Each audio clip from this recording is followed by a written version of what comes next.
Good morning students. फिर कुछ हम महत्वपूर्ण राग लेकर के आए हैं आपकी क्लास 5 में ही। क्लास 5 का ही सेकंड पार्ट है, तो कुछ महत्वपूर्ण राग कर लेते हैं। फर्स्ट राग है हमारा मारू बिहाग। मारू बिहाग जिसको कहा जाता है कि जिसका जो रचना की है वो अल्लादिया खां साहब ने की थी। कल्याण ठाट का यह राग है।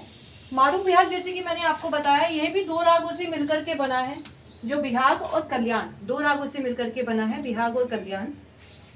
तो यह भी छायालग राग की श्रेणी में आया। जैसे कि पिछली बार मैंने आपको बताया था कि रागों को 3 श्रेणी में विभाजित किया गया है, शुद्ध राग, छायालग राग और संकीर्ण राग। आप पिछली वीडियो देखिए तो सब समझ में आएगा। ठाट कल्याण है इसका स्वर, इसमें दोनों मध्यम का प्रयोग किया जाता है। वादी संवादी ग और संवादी है इसकी नी, जाति और संपूर्ण, समय रात्रि का प्रथम पहर। जोंकोस राग, जोंकोस राग भी दो रागों से मिलकर के बना है, जोग प्लस चंद्रकोश। ठीक है, तो यह भी हमारा छायालग राग की श्रेणी में आएगा। और कहा जाता है कि इसकी जो रचना की वो जगन्नाथ बुआ पुरोहित जी ने की, जिन्हें गुणिदास के नाम से भी जाना जाता है। ये भैरवी ठाट का राग है। इसमें दोनों गांधार का प्रयोग किया जाता है, दोनों निषाद का प्रयोग किया जाता है और कोमल धा भी इसमें कोमल प्रयोग किया जाता है।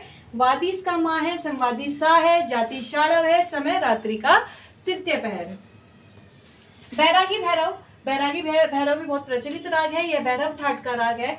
ठीक है, इसमें स्वर जो प्रयुक्त किए जाते हैं रे और नी, कोमल प्रयोग किए जाते हैं। वादी संवादी इसका माँ और सा है, जाति ओडव है, समय इसका है प्रातःकाल। रागेश्वरी राग महत्वपूर्ण राग है।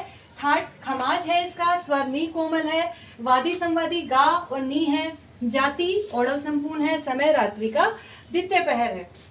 ललित राग का कई बार पूछा जाता है कि ललित राग ऐसा कौन सा राग है जिसमें दोनों मध्यम का प्रयोग किया जाता है, तो वह ललित राग है जिसमें दोनों मध्यम का प्रयोग किया जाता है। ठाट है इसमें पूर्वी, ठाट है इसका पूर्वी, स्वर इसमें रे कोमल लगते हैं और दोनों मध्यम का प्रयोग किया जाता है। वादी माँ, संवादी सा, जाति शाड़व, समय रात्रि का अंतिम पहर। तो इस प्रकार ये हमारे कुछ महत्वपूर्ण राग है। कुछ महत्वपूर्ण रागों की सीरीज हम करते आ रहे हैं पिछले 2-3 दिन से, तो ये आज कंप्लीट हुई है।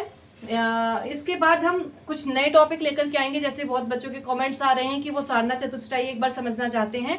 तो सबसे पहले किसने सारना चतुष्टयी की और उसके बाद फिर किसने सारना की, किस तरह से सारना की, कि कौन सी वीणाओं पे की, उन वीणाओं के नाम क्या थे, किस तरह से उनमें क्वेश्चंस बनते हैं, आपके जो कॉम्पिटिटिव एग्जाम्स होते हैं किस तरह से सारना चतुष्टयी से क्वेश्चन बनते हैं, इन सब विषय पे हम चर्चा करेंगे।